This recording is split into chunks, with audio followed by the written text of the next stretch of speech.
Welcome to LOTC Presents Black Glove Mysteries, where every other Friday we will take you on a journey through Italian cinema, specifically giallo, but we reserve the right to take other avenues such as polizieschi, spaghetti westerns, Euro crime films, and cannibal films.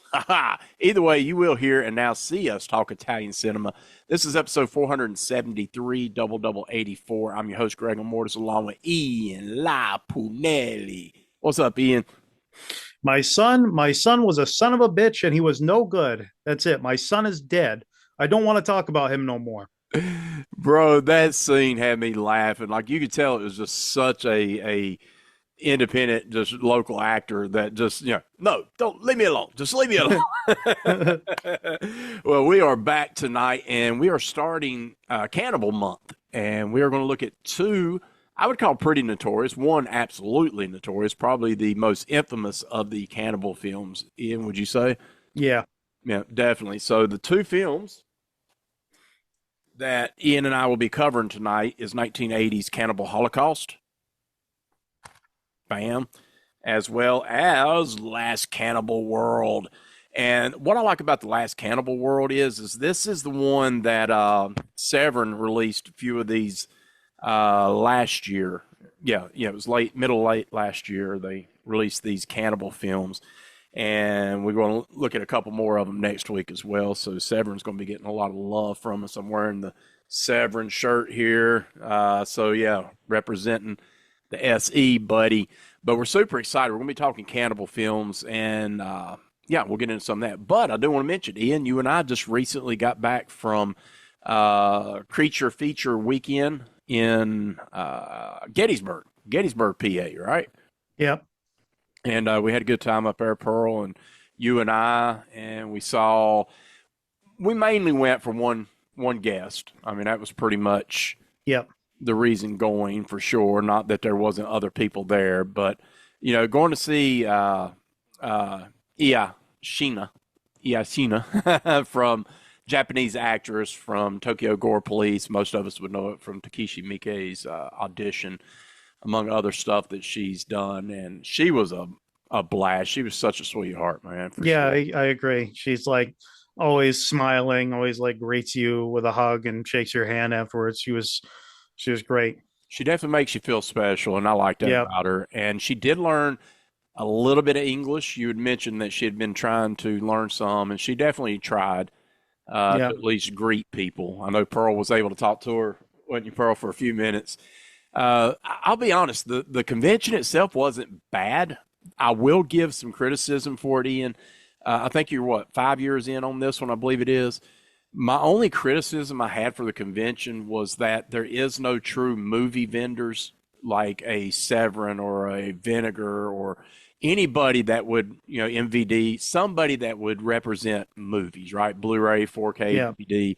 And I think that's a huge thing in conventions, and they had none of that. They had a bootlegger, that was it. So if I had any negativity, it would only be toward that. Other than that, I thought the celebrities were fine. I thought the vendor tables were good for what it is. It's still a fairly infant, convention, but to nail her down, and plus they had Lloyd Kaufman, some of the trauma. They had the Toxic Avenger guys there, Ian, and some of the ladies, so that was pretty cool. Yeah. And Brian Andrews, the original Tommy from 1978 Halloween, so they did have some good guests.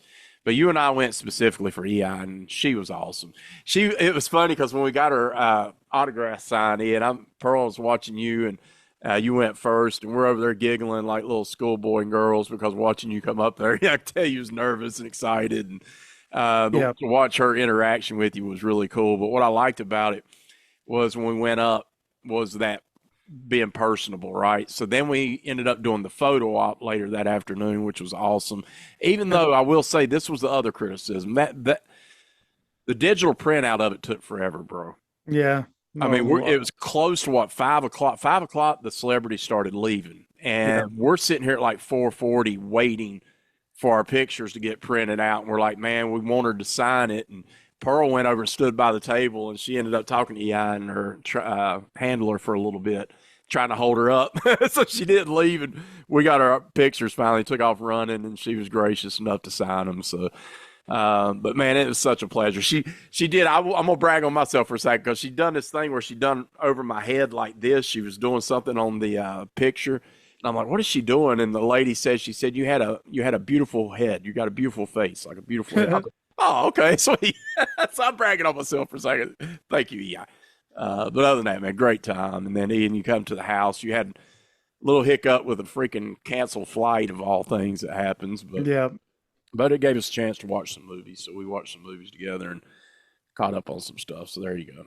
But we're super excited. So tonight, once again, we're looking at Cannibal Holocaust and Last Cannibal World. And I believe we're going to start with the most notorious of the cannibal films for sure, man. I just thought this would be the one to start with 100%.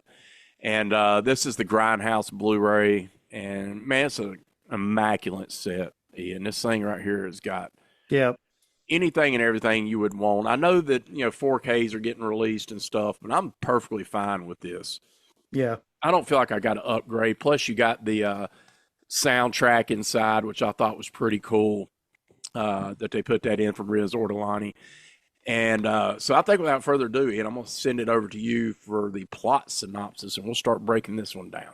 Okay, I just took this from IMDb because the Blu-ray doesn't really have much of a synopsis on it. I don't have any books on cannibal movies to read one from as of yet. I know Eugenio Orcolani just made one fairly recently, so I'm gonna have to Yeah. pick that up. Yeah, what was that called? Cannibal World? Yeah, I think I so. think it's called Yeah, Cannibal World from Pulse. So if you're on the internet, look up Pulse books. I think it is or Pulse, and look up Arcanali's uh, Cannibal World. I believe it's called Cannibal World. The book. Order, get it. yeah. So, an anthropologist ventures into the Amazon rainforest on a rescue mission where he recovers footage shot by a film crew documenting their disastrous encounters with local cannibal tribes. Dum dum dum. One thing I love about this freaking movie is the realism of it. Right? I mean, I think that's what makes it so notorious is how real that this movie feels. Like it's shot in a early, found footage style, and I think they've done this one so well. I mean, we know, and we'll get into some of the details about Diodato and the rest and different things, but I think what makes it that surrealism. It's hard to watch sometimes. I'll be honest, Ian. Like some of the scenes in here, the animal cruelty. If you've never seen it, there are real life animals that were murdered in this movie. So there are trigger warnings for you. If you're against that, you will definitely not want to watch that. Although this Blu-ray does have the version where you can watch it and they've took out all the animal cruelty. So you can watch this film without the animal cruelty if you would like. But I think that's one of the things that just really turns my stomach is that. And then there is the rape scenes. There is some horrific rape scenes in this movie. Like it's not just rape; it's the music going on. It's everything surrounding it. The viciousness of it. It's a hard movie, right? Yeah, I mean, it took me a little while to warm to this movie because of various aspects like those things. I think what makes this movie, I don't want to say endearing, what has made this movie enduring throughout the years is that realism aspect and the fact that it kind of pioneered found footage. Whether it inspired other ones is not, it's not really fair to say that it did, because I believe the filmmakers who made Blair Witch when they said we didn't really know about this movie, we hadn't seen it. Like I kind of believe them. Um, especially for the time. If they had made it now, I would say you must have heard of it at some point, because it's Cannibal Holocaust is so notorious now. You had to have heard of it Yeah. at some point, and it's not like there were some other found footage movies made between Cannibal Holocaust and Blair Witch. I mean, I can think of there's a movie called 84 Charlie Mopic, which is about Vietnam, like a Vietnam journalist during the Vietnam War and the soldiers, and it's found footage Mm-hmm. that was made in like 87, I think. So there are movies that employed the same trope, but I think this was the first one in terms of you know um conceptually was the first one to ever really do it. And I think Mm-hmm. they made it look different because the regular footage of the movie was 35 millimeter. the found footage stuff, I think, was 16 millimeter. So they did a good job of giving it a separate aesthetic, and it looks real. And there is that whole this whole thing has been disputed of, like, I think Diodato really tried to play up the whole aspect of like him being taken to court for Yeah. making a snuff film and Right. having to bring the actors out of hiding. Meanwhile, they were apparently working on other stuff. So I don't really Yeah. know how much of it is true. It's like you see the impalement scene, which apparently was the scene that got everybody's attention. And it's like, you know, I don't know why you would have thought that that was real watching this. Like, there's too much, there's almost too much going on for me to think that that was real. It's Right. like one of those things where you watch the movie and you're like, this doesn't, these people all seem like they're putting on a performance. They don't really, it doesn't seem that real to me. So I don't know how they could have thought that, really. So I chosen to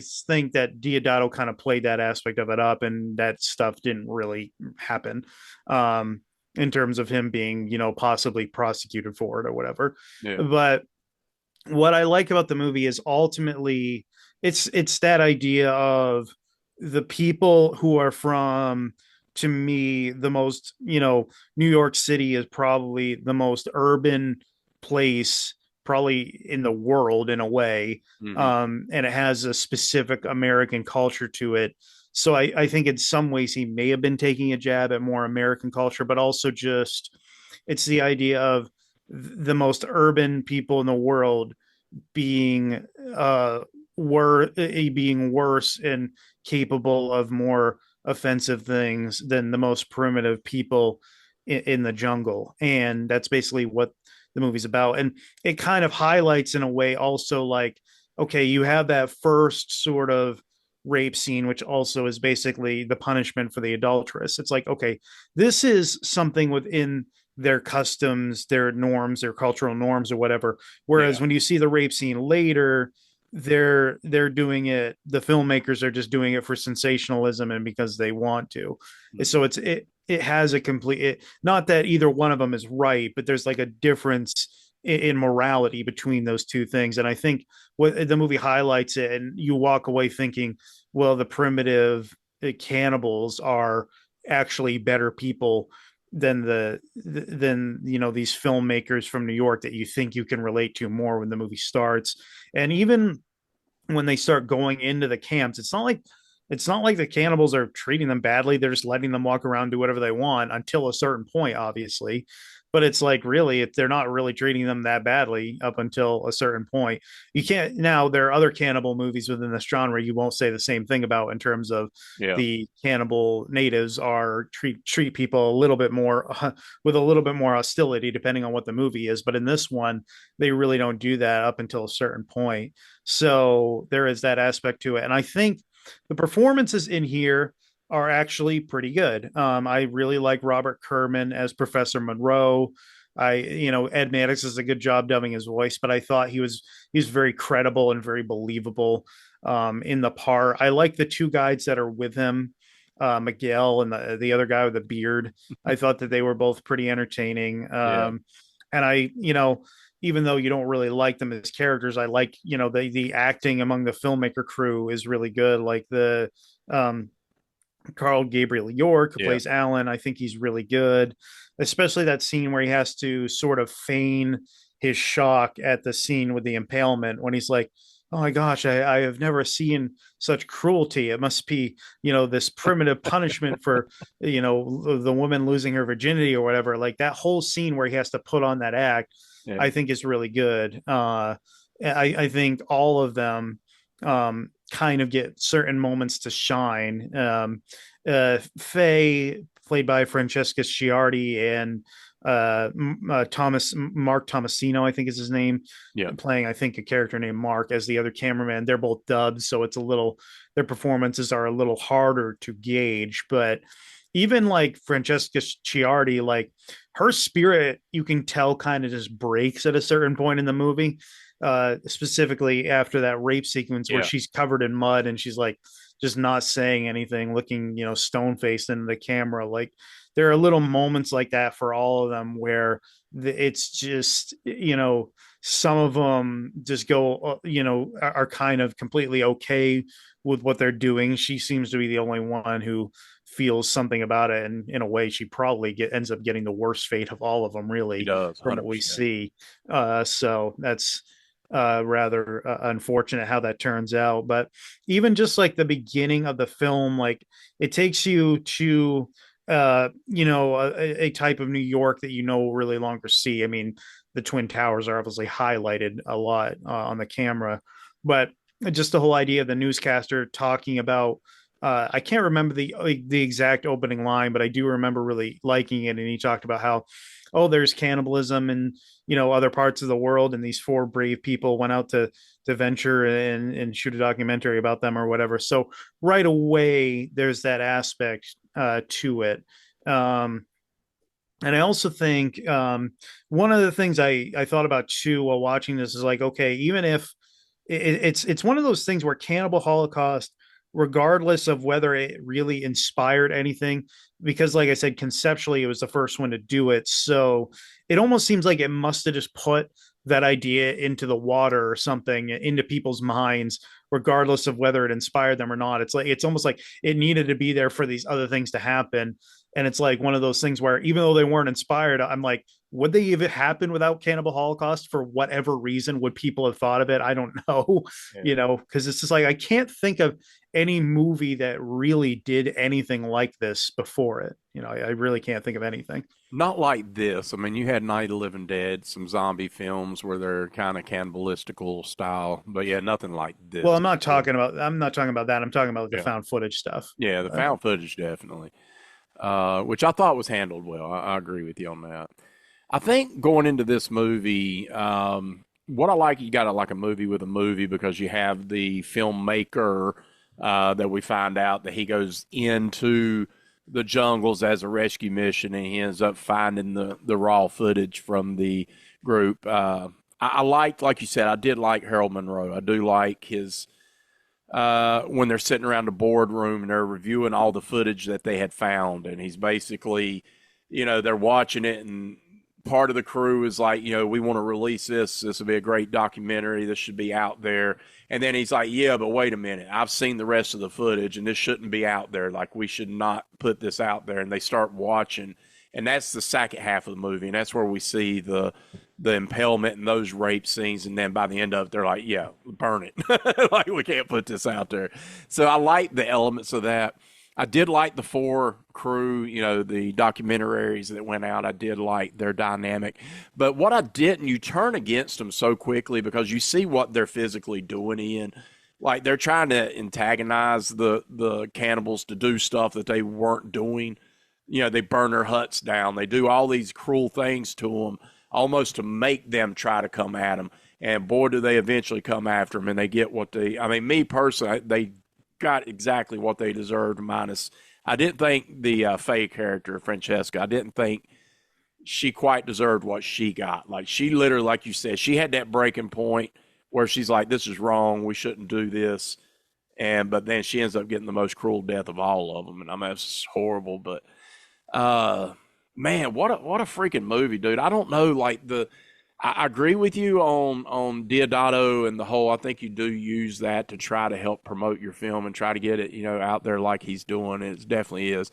But there's so many things about this movie that's shot well. But I think the cinematography is so realistic feeling it does, like you said, with the 35 millimeter and the different things that they filmed in to make it feel like it was shot documentary style. I loved that. I think the score by Riz Ortolani just really Yes, is incredible score. Yeah. pulverizing, right? Like you got such horrific scenes taking place, and then you got Riz coming in with something melodic and beautiful playing, and it's such a stark contrast that it works, man. It just really it unnerves you. So I just really enjoy this film for what it's worth. Now, is this one that Ian I can watch anytime? Absolutely not. I've said that on this podcast or on Land of the Creeks many times. Like I have to be in a certain mood to watch this movie because I can't just put it in and watch it as a movie and be like, oh yeah, this is great, yeah, this is fun. Because there's a lot of stuff. I don't like animal cruelty, and you get that in here. I don't like rape scenes, and you get a lot of it in this thing. That one in the mud you were alluding to earlier, dude, that goes on for way too long, and it's like, dude, it's like one after another trying to rape this young girl, native, and it's just the way it's shot is so. The way the guys are just taking turns, it's so horrific. And then the next thing is that impalement, which I thought was horrific looking too. Pearl was like, she didn't realize the impalement was that girl, right? She didn't realize that they had basically did what they did and then impaled her. So she's like, I've always seen the statue that they sell, and she's like, oh, that's cool. But now she's like, I don't even want it because it represents something in the movie that is not cool, right? It's like, you're representing a young girl that was raped and then you impaled her. So I get what she's saying there 100%, not making light of it at all. I totally understand. So this has so much going for it, Ian, that's just wow. Um, what do you got on this one? What do you, where you want to break down on this one at? Well, I mean, I've said, some of the things I wanted to say, but I Mm, do, right away, I like, this, the whole thing with them, like even at the beginning, after the New York stuff, mm, where they're hunting down the one so that they can take him prisoner. You got the guy who kind of looks like Lou Gossett Jr. or something, right. hunting one of them down, and then Monroe shows up, and Yeah. he does, he's doing these recordings, and you can tell that he can basically tell, because basically the idea is there's like these three warring tribes. Yeah. I think the tree people are supposedly the worst. I can't remember, but something about that. There's like the Yakumo tribe, and I can't even remember all the names at this point. But Yeah. basically, he's what he ends up doing is he ends up bartering the tape recorder to get the footage back. And I think he says something later where he said that he almost thought because they had the camera, they were treated like gods. So I had to trade them something back that, Mhm. that they thought was like that. And it could put the souls of the filmmakers, the documentarians to rest or whatever. So that stuff I found interesting, and how he ends up sort of trying to integrate his way in by getting naked in the water. Dude, that scene, man, you got like what, six, seven, eight girls out there that are Yeah. just pulling and twisting and grabbing his wiener and just all kinds of stuff. Yeah, apparently they were from like a brothel of some Yeah. sort, all those girls. Kerman in the commentary, he's like, yeah, this is sort of like a fantasy, is what he said. Oh man. And here's the thing too, like this was shot in the jungles of Colombia. So and then in New York, of course. Those scenes where they had there's some underage stuff going on in here too, which is hard to watch too. It's creepy. So I'm thinking in my mind, I'm like, dude, it's a movie. I'm like, holy crap, I bro. didn't find it as prominent in here as I did in the other movie, The but other one definitely, 100, yeah, you're yeah, right, 100%. They're showing a lot of stuff in that one, but this one does have some of that.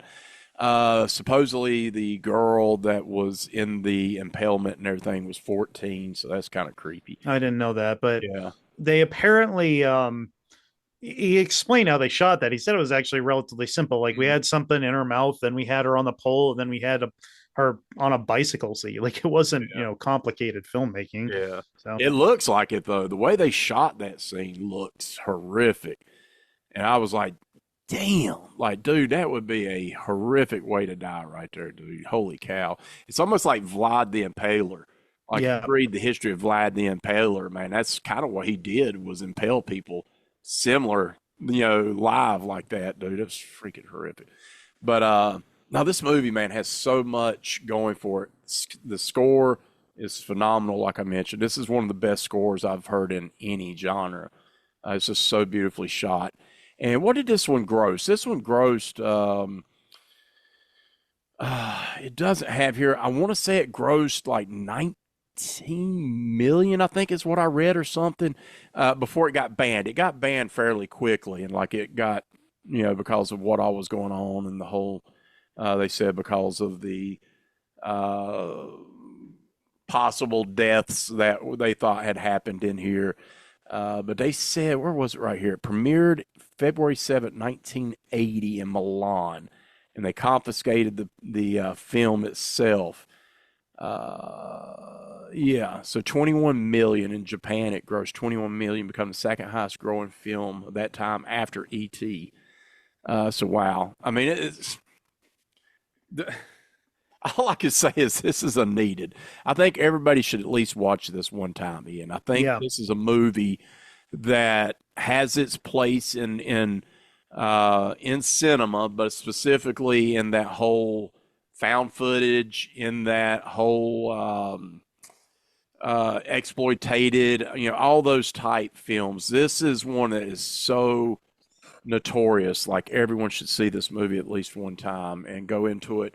Hey, like I said, if animal cruelty is what you're against, and I'm against it 100%, watch the cut that has the animal cruelty out of it. It's completely gone, so you don't have to see all that. Even though Diodato has been on record stating that supposedly the animal deaths were for food ritual, like they did murder animals, and he does regret it that he did do that, but that they used it for food. I don't know so much about that, but it sounds a little bit more like trying to Well, save I'm face. sure I don't know. I mean, they probably ate some of the stuff they killed in here, I mean, they but were in the deep jungle, so they did say it was hard to film out there. There's a lot of bugs, insects, mosquitoes, those type, and it was torrentious. And you can tell it, like it's definitely guerrilla filmmaking. But Kerman even in the commentary had issues with it because he was like, I have pet turtles now and stuff, and it's just yeah, like even in the commentary, he still seemed bitter mm, about that aspect of the film, even though it seemed like him and Ruggiero got along fine. It just was sure, like he still was remained bitter about that aspect of the film in terms of like kept saying you did not need to put this in the film. It still could have been yeah. just as interesting and just as exploitative or whatever you want to call it without this. So, That's the thing that I have, but it seems like a lot of cannibal films did do that. I don't know why. I well, get it's part of the this cultural. one does it more, I think, than most of the others. Also, I have a specific. I don't necessarily know if I would use the word resentment. It kind of is. It's like resentment crossed with ignorance for people that will go on Letterbox and just give this movie half star automatically Wow. because of the animal cruelty or whatever. And yet it's interesting because if you go on Letterboxd, like a lot of people I'm friends with, there's a bunch of them that gave this movie half star. I Yeah. think the rating for this on there is like 2.6 or 2.7. Meanwhile, the rating for something like Last Cannibal World is like a 3.1, and that just tells you is people hate this movie enough to drag down the rating for it compared to other cannibal movies that they don't really care as much about because it's just not as notorious as this one, Mm. even though the others still have some of the same things in them. I see where you're going with that, and I'm with you on that. I do think that. I think yes, it's bad to have that type scenario, but can you fault the rest of the movie for that? I don't. You got to kind of use it as different things. There. Here's the thing: if you're looking for a cannibal film, I think this is the one to watch by far. I do really like Green Inferno. I thought they done a really good job with that movie. I But liked this, it. yeah, I mean, in today's political climate, and I gotta be careful how I talk about yeah, this a little bit, mm, but I think that there are a lot of people out there who will just say certain things to support certain people mm, and not actually believe in those things. They're doing it to make themselves look better, doing it for social media attention, social media clout.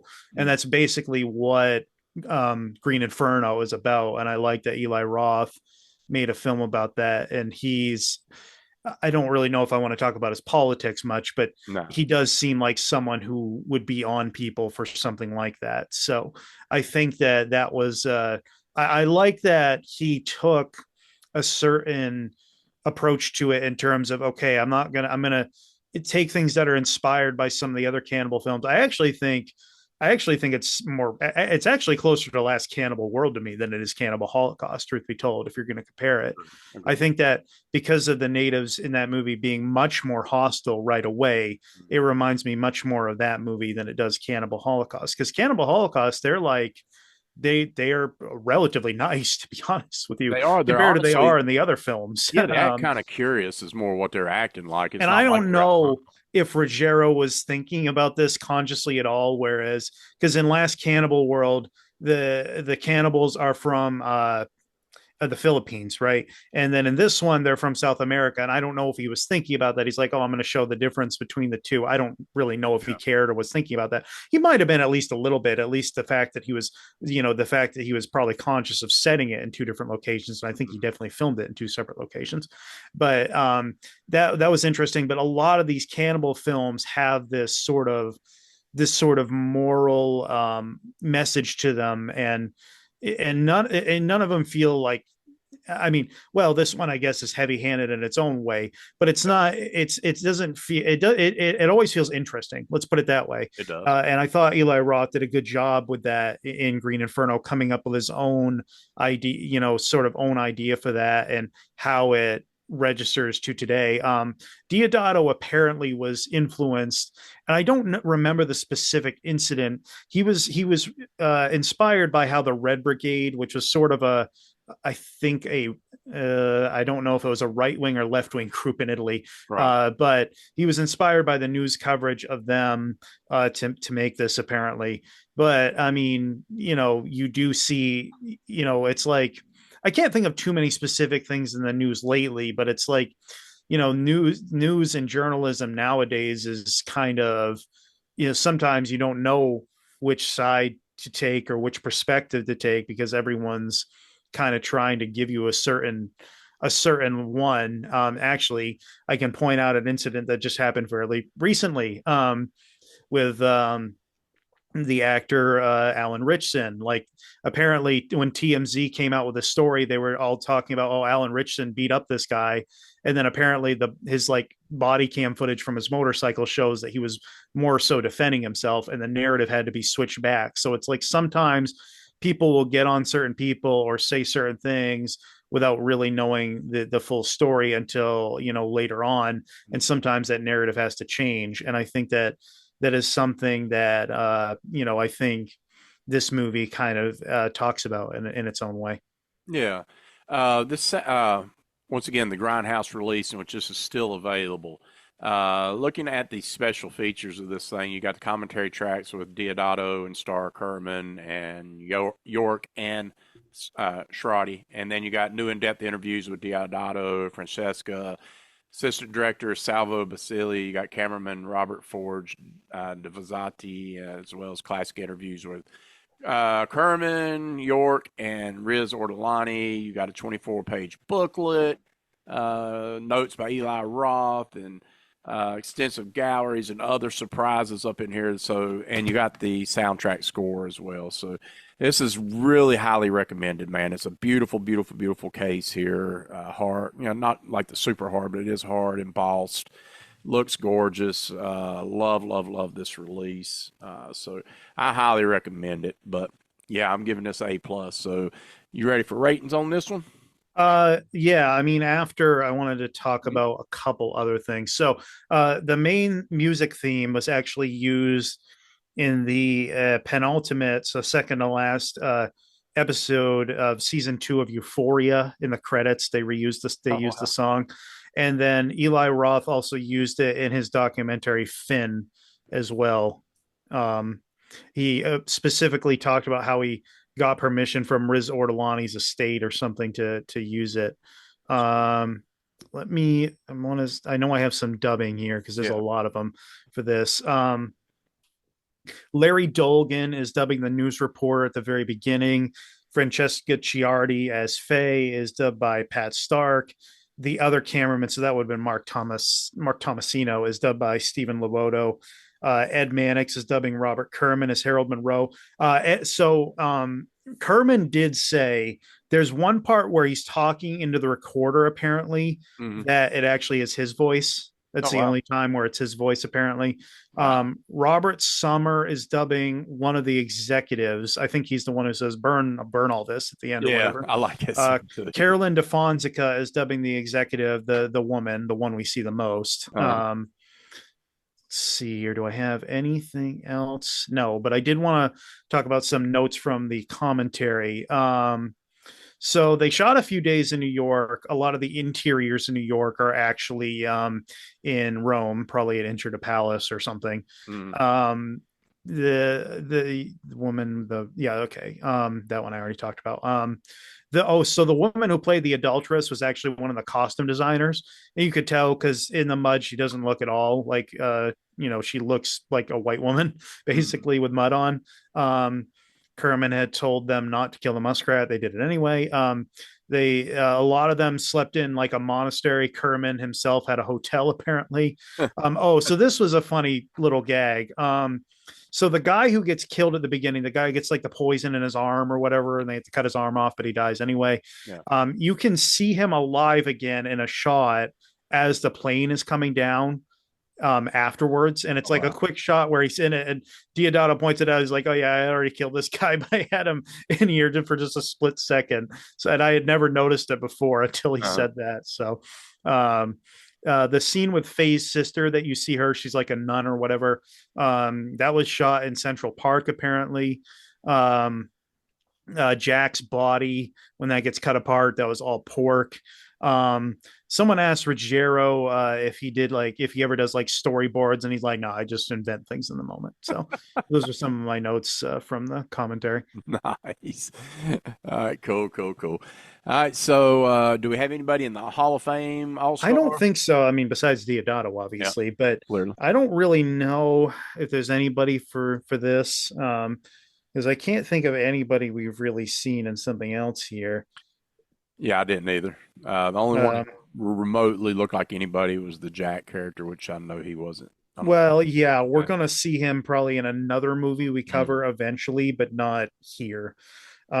Same thing with Luca Barbareschi, who plays Mark Tomaso. So, okay, I've been getting that mixed up the whole time. I thought his name was literally Mark, like Mark Tomasino. So his name's Luca Barbareschi playing Mark Tomaso. Okay, sorry about that. That's all Yeah, it's interesting. Paolo Paolini, I think, is another guy we'll see. He's like the much older executive with the white hair. We'll right. see him again in something else as well eventually, but really no one else. Carl Gabriel York, I kind of wish he had done more work because I do think he's really good in this. Yeah. Maybe he did more theater work after this than I know of. I'm not sure. If I ever meet him at a con or something, I would have to ask him because I actually really admire his performance here. Yeah. So, 100%. All right. Well, where you come in on a rating for this one? 10, obviously. Ian says it's a 10, and I'm going to come in with a 9.5. So 9.5 for me. Just And because it's a film you can't watch probably at any time. exactly. Yeah. I Exactly. mean, rewatchability is a part of my rating too. I don't know if I could watch this anytime, but I could probably pop it on every 6 months or so. And especially if I watch it like a commentary on again or something, I wouldn't have too much of a problem. I mean, I don't really particularly care for the turtle scene. I will say, like that scene, I kind of just turn away from the camera and just let it go. Yeah. Um, it was funny actually too. Kerman, I don't know if Chiardi talked about it in her commentary because I haven't listened to it yet. But Kerman had said like there's that one scene where he's throwing up, and he said, "Oh, it was just cereal or something." So I'm curious what it was for Chiardi. It almost looks like some kind of soup or It something, but did I'm look not kind sure. of thick, like a potato Yeah, soup or something. yeah. Yeah. Oh God, it about turns my stomach thinking about it. That's pretty realistic. All right, so let's get to our last feature review tonight, and we're going to be looking at 1977's Last Cannibal World. And you pull it off, and there it is. I love that face right there. What a Oh, face! I pulled out the wrong one, but there we Yeah, go. that's the face only a mother could love, right? Look at that face. I love you, mommy. But here we go. So we'll get into this one. Ian, what you got for a plot synopsis? Okay, so for the first time in his unofficial Cannibal trilogy, director Ruggero Deodato delivered a depraved adventure that's been called well made and meaty by Malevolent Dark, gripping and shocking by Monster Hunter, and easily the most savage of the entire genre by Fantastic Movie Musings. Presented in UHD for the first time ever. In a jungle hell that has no pity for man, the survivors of a plane crash are hunted by a primitive tribe with a taste for torment. Massimo Foshi from Nine Guests for a Crime, Ivan Rassimov from Sacrifice, and Mimi Lay from Meat Alive star in this ultra graphic gut muncher, also known as Jungle Holocaust, The Last Survivor, and Cannibal. that raised the bar in terms of gore and nastiness from the worldwide cellular massacre. Now scanned in 4K from the original negative with over 2.5 hours special features. Boom. And Ian and I watched this together, and it looked gorgeous. Like they Yes. did a tremendous release on this. I got to give Severin a big props, man, because this thing looks absolutely gorgeous. So this one, 1977, Last Cannibal World, aka Jungle Holocaust, aka The Last Survivor, predates Cannibal Holocaust. This is 1977. One thing I like about this movie is the cast. I thought the cast was pretty cool. We get Mimi Lay in this one, Ian. Yeah. Uh, Love her. Yeah. yeah, such a she plays one of the natives in this, and one of the cannibals who ends up becoming almost a slave to one of the lead actors here, and what she does to help him throughout this movie, which was kind of cool. But seeing her and bless her heart, she has to be naked pretty much this whole movie, and she pulls it off. And of course, he does too. I'm not gonna lie now. Robert Harper, played by Massimo Fauci, who we just seen. I think the last episode we recorded Yeah. it was. Those are the only two movies I've seen him in too. Yeah, yeah, Yeah. and it's like two starkingly contrastial type movies, like two totally different movie characters. But we got him, and we got Ivan Razumov in here, and of course Mimi Lay that we talked about. A smaller cast other than the cannibals themselves.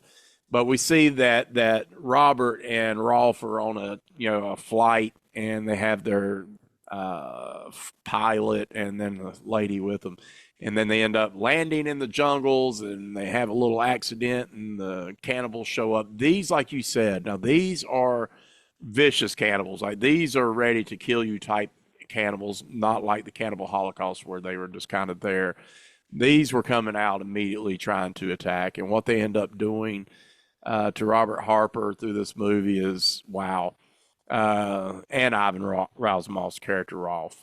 So take it away, Ian. What did you think of this one? What did you think of the story itself and the execution? Well, I always like the idea that it's about these two, oil barons, these two, I'd say, very well off people, Mhm. sort of.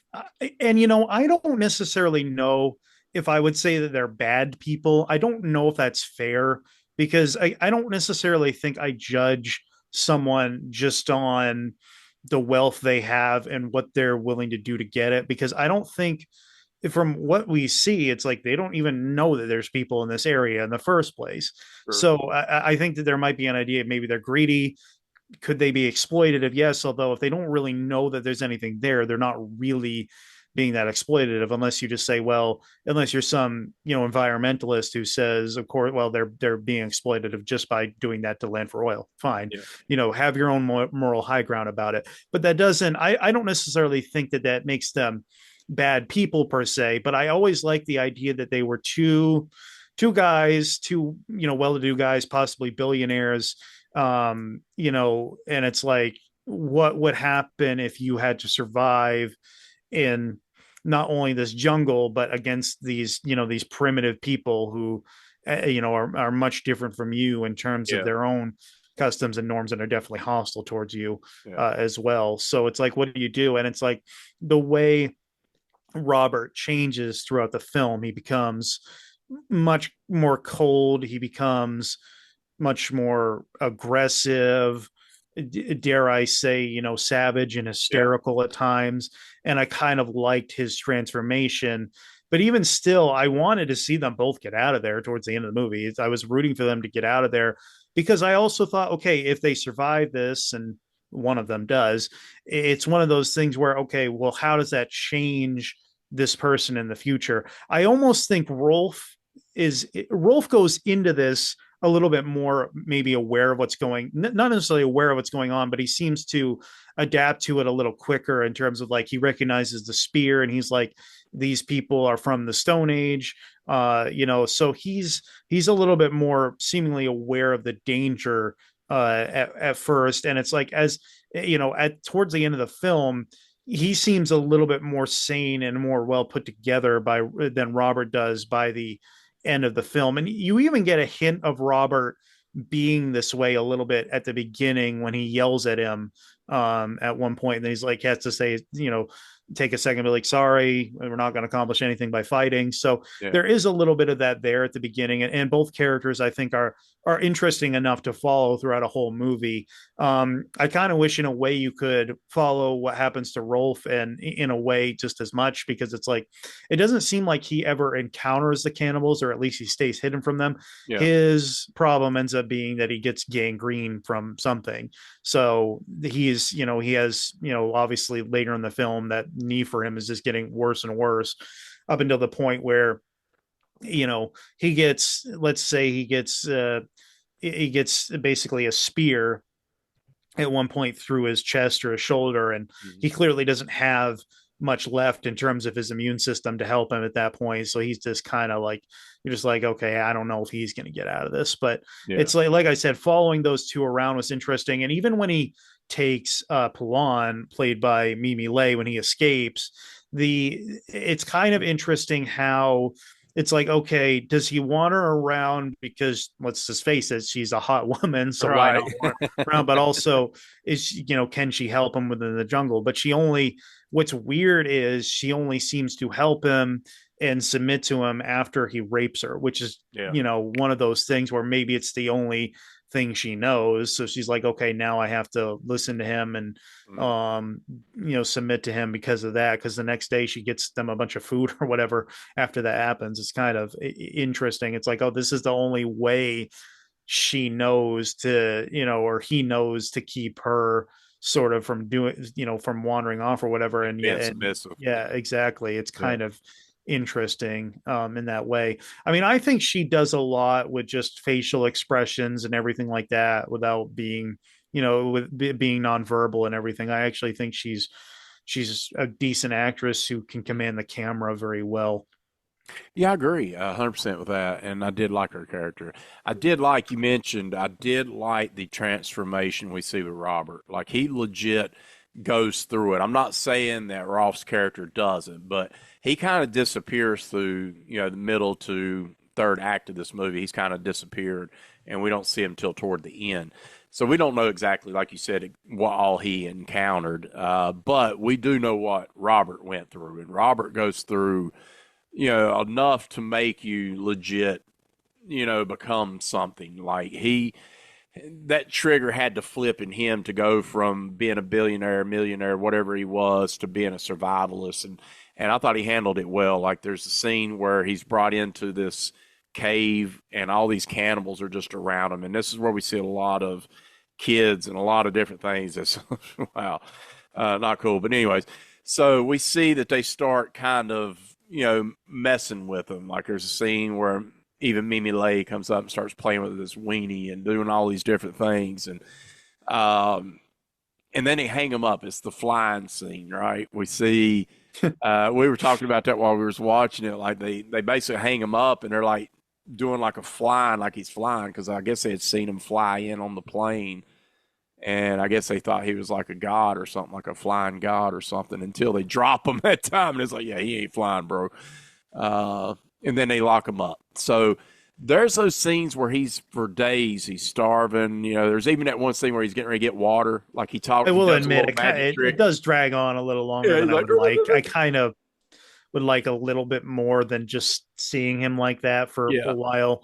yeah, It's the only part of the film where I'm just like, okay, can we move past this, please? But yeah. it's there for what it is. It is. I mean, they're trying to show you what he's going through, and I get it. I mean, I agree with you. It does drag for a moment. But when he's talking to the natives and he's doing a little finger trick and they're all mesmerized, and then he talks the one kid into getting them water and he gets it right to his mouth. And you're like, oh, he's getting ready to drink. And then that one cannibal kicks it out of his mouth. Like, oh, you son of a gun. He was that close to it. But so there's some good stuff. There's some really, really, really good stuff in this one. It was Even gets to originally the point where he's fighting the bird for food. I know. Dude. Was that a real bird? I don't know. It looked almost robotic or Yeah, almost I don't know. At one time there's a real bird, but it looks like during yeah. those scenes it kind of looked fake. I don't know if it was or not. But regardless, this movie has some pacing issues, but it does hit some of the cannibal, you know, tropes that you're looking for. I think it's got a really strong uh soundtrack as well. And this is from Ubaldo Cantanello or Cantanillo. Yeah, it's not as good as the Cannibal No. Holocaust one, but it's like it's hard to top that. Yeah. Obviously, it's still pretty good. Yeah, it's definitely good. It's entertaining enough. It's only 92-minute long movie, so it's not a super long movie. And it's 1977, so we're starting to see it in its infancy here, and we see a lot more come thereafter. We've seen more cannibal films. But I thought the cast, Massimo Fasci, I thought done a really good job. Ivan Razumov and Mimi Lay were your three. So out of those three, they definitely helped keep the movie going, I guess you'd say. The special effects I thought are decent. Not really. We don't have like an impalement. We don't have like a lot of those scenes. So, but Well, you what do have the moment in later though when the body gets cut up. That's awesome. Those effects are amazing. that was pretty good. You're right. Yeah. But overall, I mean, this one's a little bit, I would say, a little bit more tame compared to Cannibal Holocaust. But there is a few animal deaths in here. There's one with an alligator that, oh God, it pisses me off so bad. 'Cause alligator's my spiritual animal, and I'm sitting here watching them kill a live alligator, and they just keep going on, and I was so irritated with that. There's a snake death. There's a few deaths in here of animals that are weird. So you do have that. That's a trigger warning for you if you're going into this. Know that. But a lot of nudity in this one. Mimi Lay, like I said, she's naked throughout this whole movie pretty much. But we watched the Queen of the Cannibals interview with her. I thought was pretty interesting, like 17-minute long interview. Yep. I thought that's pretty cool. She goes into some of the thoughts. And I think the one thing I took out of it, Ian, I don't know if you did, but the one thing I took out of it was how she's appreciative of the cannibal movies. She became known as the cannibal queen, but and she said she wouldn't take anything back. But what I took from it was that it was like a death knell to her acting career. Like it really, she got kind of pigeonholed into that world, Yep. and she was never able to really, move on from it as much as she wanted to. So I do feel bad for her on that aspect. But she did say she would never change it. She's glad that she did it. She mentioned Diodato being such a screamer, right? No, that was No, no, Lindsay. it She was had a Lindsay. It was yeah, Lindsay. she That's had a right. good time She working had to with go with Diodato. Diodato. That's right. Yeah. Lindsay was the one she felt like he didn't like her because she was all, he's always yelling at her. And then he said after filming, he'd say, let's go get a cup of coffee or something. And they talk. So Right. she just found out pretty quick. She said that, that's just the way he is on set. Like he's a yeller. Yeah, Henry Silva used to say that all the time about Lindsay as well. He's like, "Why is he always yelling and shouting?" And Silva figured it out eventually. He's just like, "Oh, it's just the way he is." Like he's Yeah. not really, he's not really hostile about it. It's just the way he is. Yeah. Right. So this one was filmed in Mindanao and also the Philippines there. So does this one feel for me, Cannibal Holocaust definitely feels more jungle than this one. Although there are a lot of jungle scenes in this, and I'm going to say that, but Cannibal has a little bit more of that rainforest look to me. Yeah. But there's some cool thing elements in this one, man. There's the spear with the snake venom. There's a lot of things that they're doing in this one. I thought was pretty slick. But overall, man, this is. I think if you're going into it and you want to see a cannibal film and you don't know if you're going to like a cannibal film or not, this one would be one that I would lean toward over Cannibal Holocaust because I think Cannibal Holocaust is like, it's all or nothing. Like you're either going to be like, okay, that was good, or you're going to be like, oh, holy shit. This one I think has a little bit of everything that can kind of. Would you agree with that, or am I off on that one? No, I would agree. I mean, this one, it might actually be a better film to start with. I mean, I would honestly say Man from Deep River would be the best one to start with, just because that one's minimal on the animal cruelty, minimal on the sort of really, there we go, mean gratuitous violence. Mm-hmm. But this one is maybe a better place to start.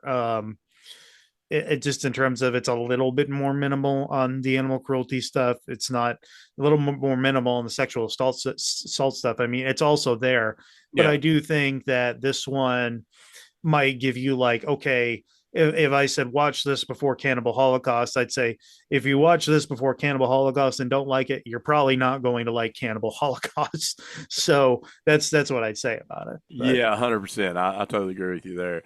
So with this one, see something. Yeah, I agree with something less extreme than Cannibal Holocaust. It's there. It is part of the '70s exploitation. Um, would you say this? How would you compare this one to Cannibal Ferox? It's a better movie. Let's Yeah, put it that way. I mean, Cannibal Ferox is really just a kind of just a rip off of Cannibal Holocaust, honestly. yeah, Eaten Alive is not, because I think they were made around the same time, but Ferox is really just a kind of a rip off and trying to just upstage Cannibal Holocaust at every turn in a way. agree. The cool water scene we have in here with the raft, they're going down a Yeah. river. I thought was pretty cool. And then that's where we kind of see Rolf's character kind of disappear. I thought that was handled pretty well. What else we got on this, man? What else you want to talk about on this one? Not too much that I can think of. I mean, I might have more if I watch the commentary eventually, but I didn't get to it for this. So, Mm, um, yeah, there's not, I kind of said most of the things I wanted to say. There's a nice jump scare towards the beginning with the cannibal, the one cannibal coming near that window of the plane at one point. mm, Um, it is kind of one of those things where it's like, okay, it's unfortunate that when they got there, it's like, it seems like they only they only have to stay there because it just got to a point where it's going to get dark out soon and they wouldn't be able to see the plane. So it's like, yeah. man, if they had just figured out what they needed to Right. a little sooner, they would have been Like fine. 30 But minutes, like yeah, an hour maybe. You would have been cool, man. You wouldn't have had to have this movie. This is the first of the Cannibal trilogy slated by Diodato, which was Cannibal Holocaust, Sackett, and then Cut and Run from 1984. What else we got on this one? Any other did trick? you like the part with the spike trap where the Oh, pilot gets killed by the spike trap? dude, it's like they're looking for the girl that was on the flight with Swan. him, looking Yeah. for her dress, Swan's dress, and he says dress, and he takes off running. And in my mind, I'm thinking, don't touch anything. He grabs that dress. He saw it. I found this, and next thing you know, you hear this, and this freaking wooden spike ball comes charging at him. You're like, what a fucking horrific way to die, dude. And I thought they'd done a great job with that effect, man. It was so. But let's see. UK cinema version was heavily cut. The pre-certification video release featured the uncut print, but I will say this one has everything in it. And also on this one, Ian, we have the commentary with Diodato. You got disc two, which is Blu-ray, and this is 4K, by the way, that we saw this on. Jungle Fever interview with assistant director Lamberto Bava. You got the Queen of the Cannibals we mentioned with Mimi Lay. You got Man Eat Man interview with Massimo Fasci, and then you got archival interview with actor Ivan Razumov, and then you got booklet and all kinds of stuff. This thing's chock full, man. This thing's like just Blu-ray, DVD, essay book, man. Severin crushed the release of this. Such Yeah. a great job. Yeah. Yeah. I can't wait to dive more into it. Unfortunately, because of the circumstances we were in, it was kind of hard for me to do more. Yeah. But yeah, I'm looking forward to it. I mean, I really want to give Ivan Rasimov some acclamation. I mean, this is a guy who, you know, he's in like every single Italian genre imaginable. Like he was in spaghetti westerns, he was in giallo movies, obviously. He was in Cannibal. post-apocalyptic films, Yeah. cannibal films. He's one of the him and Robert Kerman are probably the two kings of this genre, you know. And he's in an Italian slasher film. He's in because he's in Body Count. So it's like every single genre out there. It's like he was appearing in, and it's always fun to see him, whether he's playing a good guy or a bad guy or something in between. I'll have to go back. I almost wonder if he was in Peplum films too. I don't know if his career extends that far back, but I'm almost interested to see if he was in any before he was in some spaghetti westerns or something. I don't know if he was. Yeah. I'm curious just because it's like the guy's in so much good stuff. It's like, Mhm. and he was in some of the Emmanuel films. It's like, Right. he was always around, present for being in Italian genre cinema. Like he's one of my favorite actors, just all around in regards to it because he's in so many of the genres. Agree. 100%. What do you have on All Stars on this? And of course, Ivan I Razumov. think Foshi is an all-star now because this is his second film. It would have been nine guests for a crime. Ivan Rassimov, so far we've done All the Colors of the Dark, Your Vice is a Locked Room, Only I Have the Key, Planet of the Vampires, Strange Vice and Mrs. Ward, Spasmo, Jungle Holocaust, Rome Armed to the Teeth, aka the Tough Ones, Colt 38, Special Squad, White Dress for Marielle, and that is it for the moment. But that's we're not done with Ivan Rasimov yet. So there you go. We bow to Ivan Razumov, man. So big fans. I will say with this one, what do you got for a rating on this one, Ian? Or do you Eight. have dubbing or anything on this one first? I have one. Massimo Foschi playing Robert is dubbed by William Keel. That's the only one I got for this one. Okay. Yeah, because it's a small cast and it's Yeah, mostly cannibals. So what do you got on a rating for this one? 8. I am a 8 point. I dare say 8.5 on this one. I I'm kind just of. think there's, like I said, there's a little bit of that middle Mhm. that's just a little fat for me, just Yeah. because it's a bit repetitive with him just being in that little jail. It's not really. It's just kind of slows the film down a little bit for me, but it's not bad. It's just Right. I just wish it could get to the next thing kind of faster. But that's about it in terms of issues, and it just isn't. It doesn't quite resonate the way Cannibal Holocaust does. I mean this 100%. film was kind of a warm up for what he was going to do with that. So Yeah, I gave it 4 star on Letterboxd. I'm kind of in between the 8 and the 8.5. I'm gonna stick with the 8.5. I'm gonna get it 8.5, and so everybody check it out. And once again, it is Last Cannibal World, aka Jungle Holocaust, aka 100 other names, I guess. Much like a lot of these Italian or cannibal films and different ones, man. But that is those reviews tonight. But we do have a couple calls to get to, so we're going to get to those, and then we'll talk about what's going to be on the next episode. So let's get over here to our voicemails, Ian, and see what we got. I all know. right. This calls for Black Love Mysteries. Also, I love you guys. Anyway, Roll. hello, Greg and Ian. So I listen to Black Glove Mysteries. Love the show. Love the discussion. I don't really call in because Italian horror is kind of something that I am not well versed in. For me, it's like a spectator sport, I love observing it. Much like traditional social norms. I love observing them, but they're not for me. But, you know what I am versed in? Fucking cannibal movies. Yes. So, and boy, did y'all start with some good shit. My gosh, I'm surprised. Well, no, it's Italian. Never mind. It's Italian inspired, but I feel like Cannibal Holocaust pairs very well with like The Green Inferno by Eli Roth. So I was gonna say like, oh, they should have paired the two together, but saying that out loud, I realized Rivera, you're a dumbass. So No, you're not, Ro. ignore all that. But man, I love Cannibal Holocaust, which is weird to say. Like I don't watch it very often, but there are a couple scenes that are hard to watch. Mainly the actual animal cruelty, not simulated. But Sweet Moses, the practical effects in it, amazing. The concept of traditional narrative with like found footage narrative, absolutely love it. Like, talk about groundbreaking, man. Friggin' love that noise. But also, just the sheer brutality of it. I don't watch it often. Like I said, I don't watch it often. But when I do, I like to make a spectacle of it. I get a little bit of fucking chicken wings, smoke up some chicken wings with some hot sauce.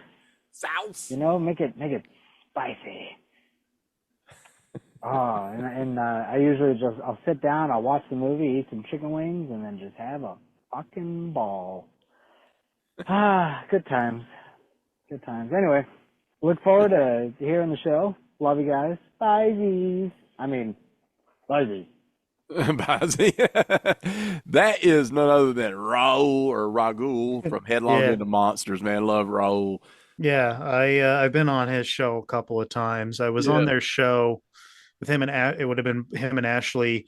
I can't remember. I want to say Greg Bazzelli might have been the other guest on the one we did where it was Hellraiser 4, 5, and 6. And then I think it was just them two when we did Jason X, Freddy versus Jason, and the Friday the 13th remake. Yeah. Yeah. Yeah. I find it interesting that you're literally he's eating chicken wings watching that. That's pretty hardcore, bro. I'll be honest. Well, that reminds me. Well, I was actually, I think it was Cannibal Holocaust the other day. I was like eating tacos while I was watching it on the commentary on. Actually, it reminds me more of that time. What was it? Beyond the Darkness, the Joe Giamatti movie. I told you Yeah. I was grilling steak while I was watching Yeah. that, eating steak. Uh, Oh God. Good times, good times. All right, so let's see. Appreciate once again Raul calling in. So let's go to our next call here. Hey, Luke Irza calling for Black Glove Mysteries. Excuse me. Here's some thoughts on Jungle Holocaust. I like the movie. Not very much into cannibalism, either in movies or in my daily life. But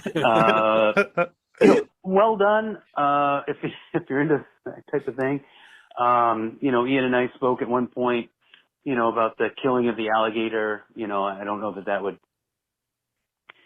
fly these days with animal activism and all that kind of stuff. But I didn't find it particularly gory, that portion of it.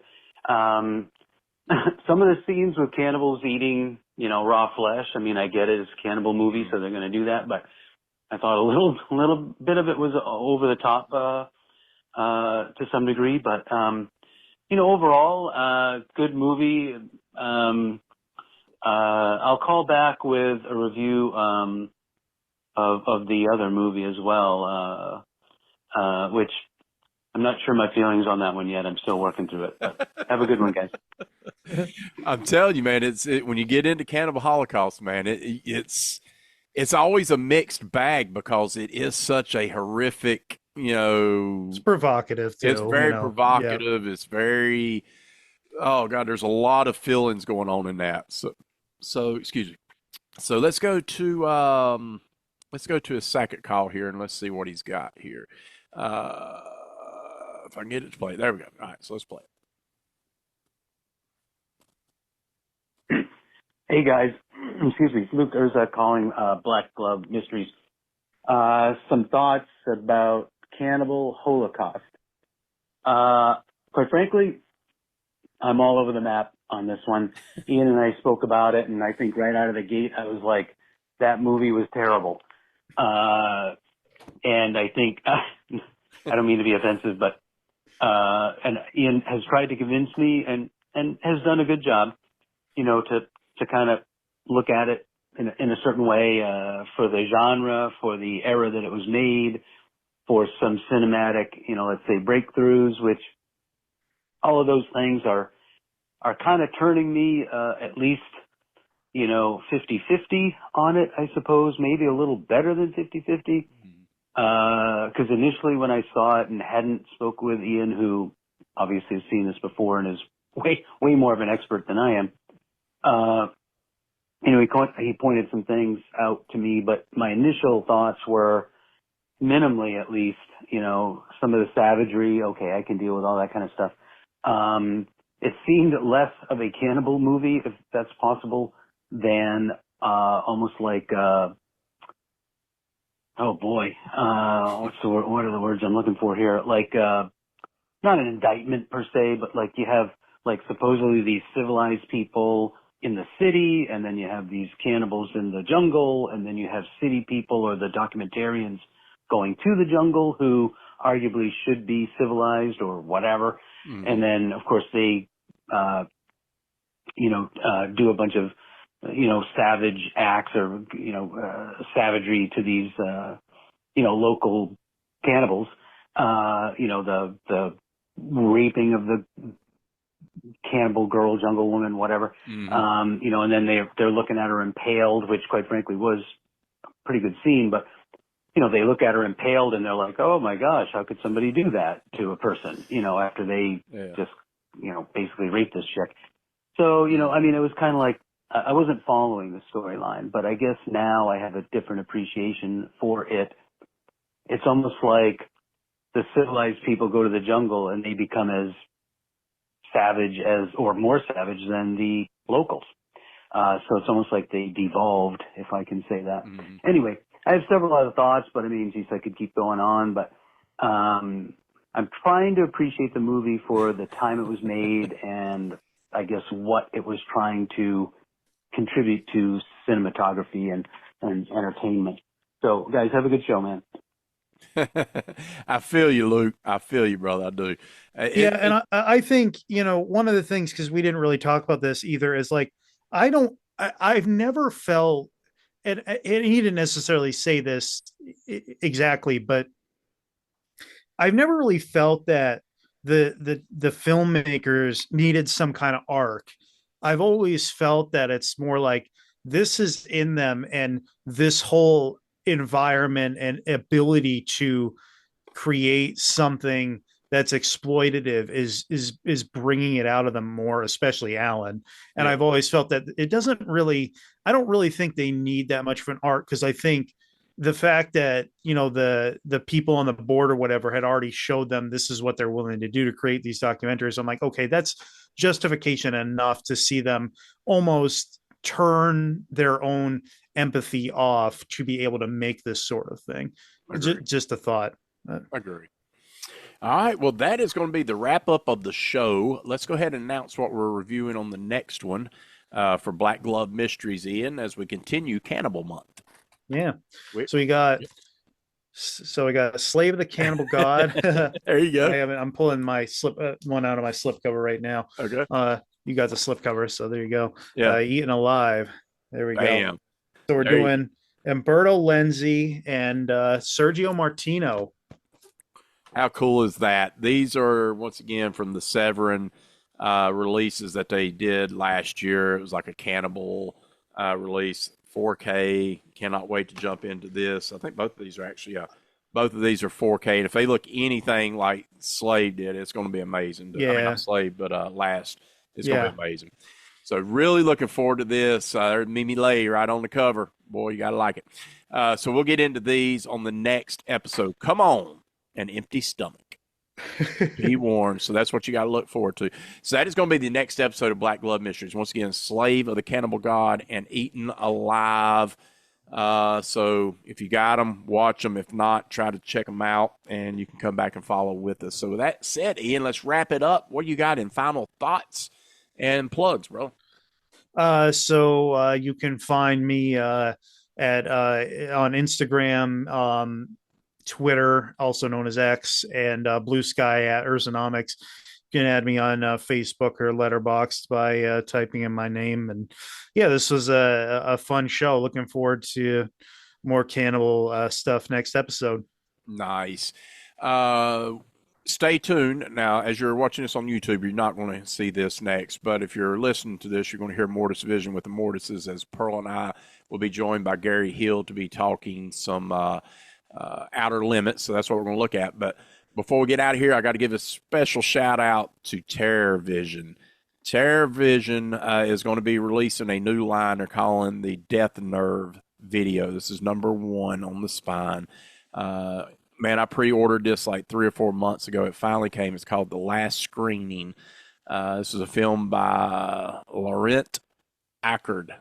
Laurent Ackard, I've never heard of it, but it is an Italian giallo or a giallo film. So they are going to have a line where they're looking at giallos. So I'm looking forward to that, but I want to give Terror Vision a shout out. If you haven't ordered it and want to get it, go to their website, Terror Vision, and order it and see what it's like. So that said, follow us at Facebook, Instagram, X. Subscribe. If you haven't already, subscribe, like, do all that stuff to this channel. And we're going to get out of here. And we always like to say this. What do we like to say, Ian? Whoops, I was muted. That's right. Get your jolly on. That's right. And help keep horror alive. We do that one movie at a time, one review at a time. Till next time. Peace.